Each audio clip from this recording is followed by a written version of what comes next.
Welcome to your Cyber Tips Explainer, where we make everyday people understand the cyber world around us. So, you land a new remote job and they send a check for equipment. What could go wrong? You got the job, and look, a big check to get you all set up. Sounds amazing, right? They say it's for your laptop, software, all the home office basics. Seems totally legit. You deposit it, and bam, the money's in your account almost instantly. You're ready to get started. But hang on. Now your new boss has a really urgent and kind of weird request for you. Here's the catch. You have to use their special preferred vendor to buy your stuff. And guess how they want you to pay? With something fast and completely impossible to get back. You've just walked right into a classic advanced fee scam.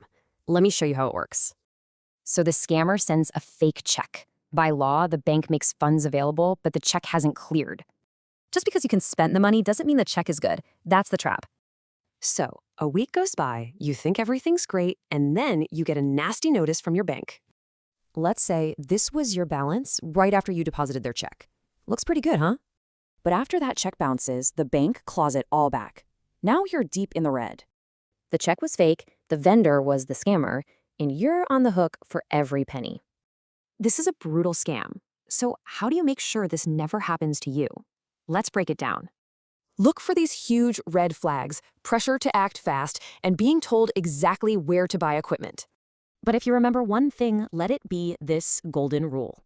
Never use your money for their expenses. Subscribe to this channel, like and share this video with someone you deeply care about to have a foolproof cyber defense.